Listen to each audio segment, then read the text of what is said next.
A distinguished thought leader in Indian banking and governance, he is the former chairman and managing director of Bank of Baroda and is widely recognized for transforming the bank into India's most valuable international institution. A best-selling author, international speaker, and PhD in management, he has written 9 acclaimed books, including Dare to Lead, CEO, Chess Master, or Gardener, and his recent bestseller, The Gym of Leadership. He has served on the First Bank's Board Bureau, chaired the landmark HR Reforms Committee for Public Sector Banks, and continues to guide leadership development for public enterprises. Recognized by the Economic Times as one of India's most powerful CEOs, we are truly privileged to have him with us today as our guest of honor. To address the gathering, I now call upon Dr. Anil Khandelwal.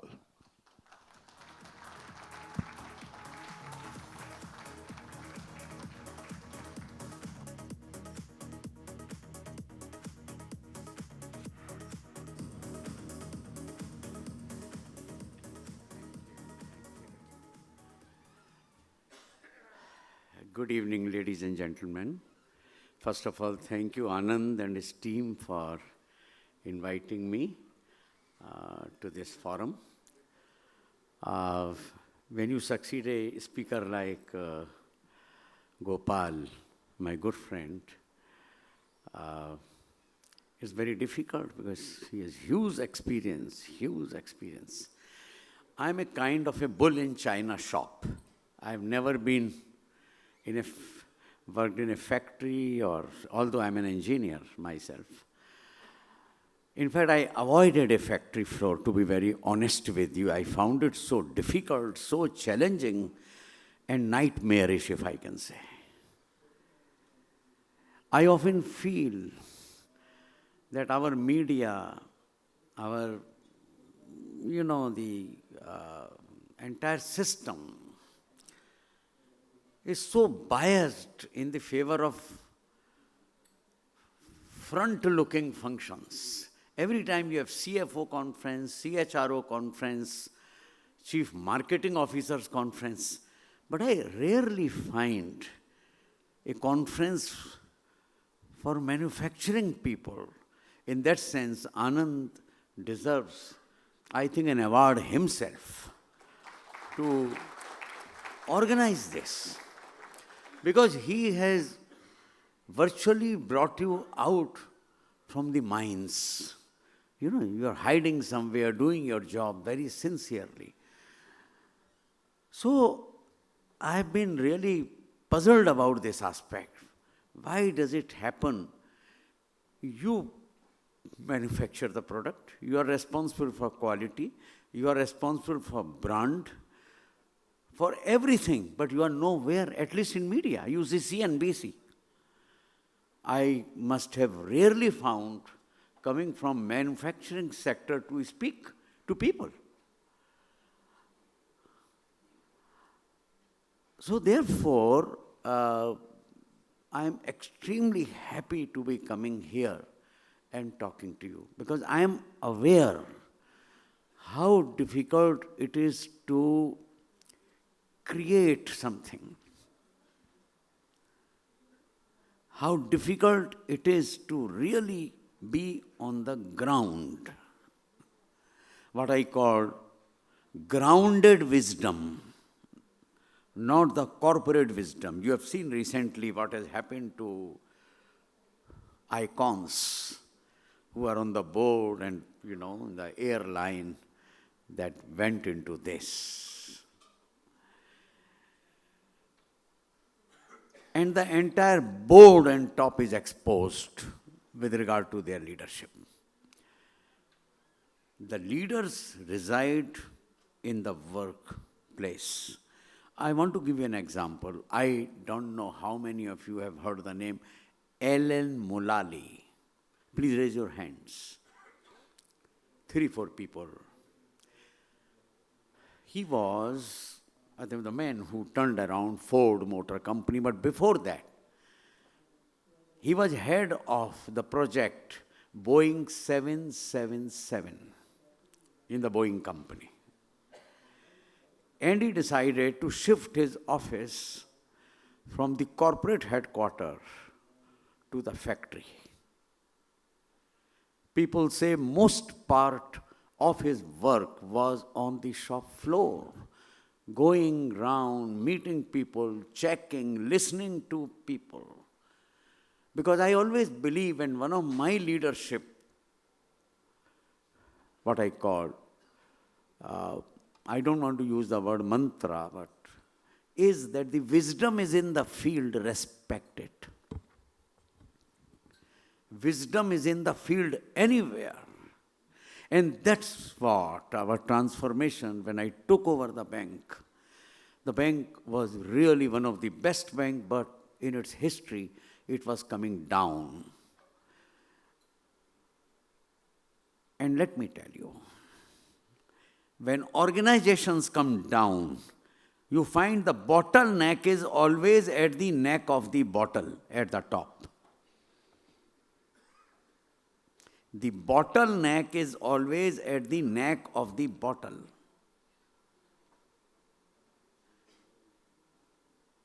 Because somewhere they have failed to listen to the ground. So what I decided, in the first 100 days, I decided out of my 40,000 employees, spread over 3,000 branches in all states of the country, I will shake hands with at least 10% of employees. That is about 4,000 people.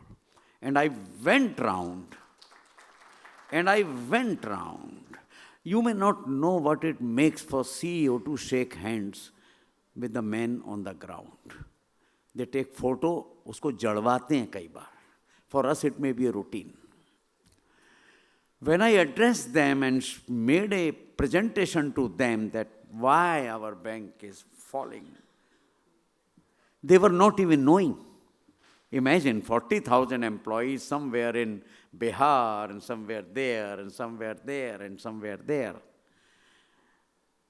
One is the top always spins a story of greatness, whether it exists or does not exist. When it comes to attribute blames, it blames the line managers. In your case, it could be manufacturing managers, I don't know. When I met them, and my question was, what will make the bank great again? The kind of suggestions you cannot imagine. Even I was not aware that such great wisdom existed in the front line. A young girl in Jaipur town hall told me that, sir, there is so much of competition from, I'm talking of 2005, 20 years back, not now. They say, we don't have a car loan policy. And we had our reasons why we don't have, because private banks were sanctioning by looking at the names in the telephone directory. We couldn't do in public sector like that. But she gave me a wisdom. She said that at least for our own customers, we should come out with policy, because if these private banks gives loan to our customer, at least this car loan, in the process, they will entice the entire customers. I think this was a wisdom from the field that I received. Back home, next day, we took a decision in principle to do that. Likewise, several kind of a things, several. And since then, my own ideas of field wisdom and grounded wisdom has improved. Likewise, you are manufacturing managers, you are factory managers. How many ideas? Toyota is a fine example of using wisdom of the shop floor. I visited their factory 2 years back. I was amazed the kind of productivity, the kind of, the Japanese worker, their motivation. So I want to cut short. I don't want to come in the way of your gold award and my talking. I would like to share one thing. That originally this human relation movement in America was born in Hawthorne experiments at the factory floor. This whole business of HRD, that's what we talk and pride ourselves today, was born at factory floor. The group processes, the humane dimension. I would submit to you that manufacturing managers are the ideal material for CEO. I will tell you why. I am not saying it because I am addressing a manufacturing conference, or I say it in HR conference and CFO conference. I would be authentic to you. Why? Because you are creators of the product that company sells. You have faced all the tension, trauma of creating that product. You understand the quality, what goes into the quality.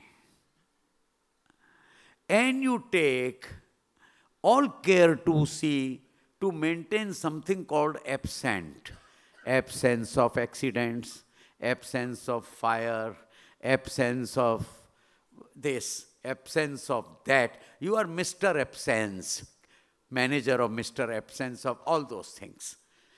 Who understands company more than you? I have never understood. I have never understood. I think the thing perhaps you may like to look at is building your self-leadership as you grow. My recent book, Gym of Leadership, as someone mentioned here, is all about that. Leadership is like gymming. Leadership can never be developed by attending a training program, whether Harvard or IIMs. It can be facilitated provided you are on your gym. You can't expect your doctor to do morning walk on your behalf so that your health is improved. You have to go into your own gym. And what is this gym? Why do we go to gym? Discipline, self-discipline. At 6 I have to go. Consistency every day, you have to go. Occasional bruises in development of leadership, then you have a trainer. Likewise, in my book, there are 18 skills of leadership in a gym mode, how to develop. And you will see that what is required in manufacturing people, you already have grounded leadership. Now, leadership of different people will vary. I am not aware who has got what. So you can embellish your leadership. Very simple thing. What do they teach even in Harvard? You will be shocked. There is a program for which you have to pay by your nose. Now, I am not condemning a trade. I come from field of training, let me assure you. What I am saying is, you can begin your journey with a leadership program. You begin journey first with yourself. And then for embellishment, you go for training and development. So please, but organizations, what they do, a batch is promoted, the entire batch is sent to some training, and next Monday they are same. They are painted, they are same, and their people feel that nothing has changed in this man. So much money was spent on this person, and a lot of people write advanced management program at Harvard, paid 1 crore rupees, but you don't find any change. I think don't use training as a brand. You have to train yourself into the art of communication, into the art of self-awareness, into the art of fitness. Now, I will end by telling that self-leadership is based on 4 fitness. 4 fitness. 1, your physical fitness, because that develops stamina. You don't have to go to morning walk when you are 55 years of age, or you are 60 or you already have problem. Develop this a small thing. Go 20 minutes or 30 minutes. How many go for a morning walk? Please raise your hands regularly. That's a good score, but it's still about 30% don't go. How many of you do yoga or some sort of exercise? Hands are down still. How many of you go to swimming every day? None? 1. How many go play any game every day? 1 or 2. So the score is not very encouraging. Physical stamina leads to mental stamina. You invest in health, whatever way. An Indian problem is, time kahan hai? You talk to any line manager, they say, sab mare pade hain, time kahan hai? Mare pade hain. So, physical fitness. Second is intellectual fitness. How many of you tell me genuinely, in a year at least you read one book? Lady raises very sharply. About 20 people read at least one book you read. Expected from you, so I will not count, Anand, you. If you not read, you couldn't run this organization. Please read something. Please delegate it to one of your intelligent subordinate who can produce something in a abridged manner so that you read. The third and most important where your leadership depends is emotional fitness. So physical fitness, my dear sirs, 2 minutes rok dijiye ye khane ka karyakram. Please, I am winding up. These people have crowded, I tell you, distributed. That's the best way to fail a lecture, I tell you. Please, inko jara sahab. Please, 2 minutes, jara 2 minutes keval. I am on a serious business. Huh? 1 or 2 enough, but then they are crowding now. So, first is physical fitness. Second, intellectual fitness. Third is emotional fitness. And that is the failure of leadership world over. Emotional regulation. I used to give an exercise to executive MBA program in IIT Bombay. And I said, tell me 3 things that are bothering you. One of the common things which came out, which people themselves agreed was, they are not able to manage their emotions. So third is emotional fitness. And fourth, which may not, you may see this is little esoteric, but spiritual fitness. As somebody said, my predecessor, Gopal said, I think, why are you here in this world? What is purpose? What is your purpose? But I would say that this is my model for fitness, which is in my book, and all 18 skills of leadership are around that. If you do not have plan to develop yourself, at least add 2-3 skills every day, I will be worried. We are living today in a world which is causing extreme disruption, not only in our factory and work organization, but in our personal life. Our children are causing disruption of a different kind. They just declare freedom on something. They say, I am doing this. They use a language, mind your business, mom. There was a time where the rule at home in my time was not to question how and why, but do and die. Today the rule is, Papa, why? So please understand the kind of stresses that are being created by organization, by system, by national politics. And if world is suffering from one thing, it is deficit of leadership. And deficit of leadership is more dangerous than nuclear armament, because a madman can start nuclear war. Thank you very much.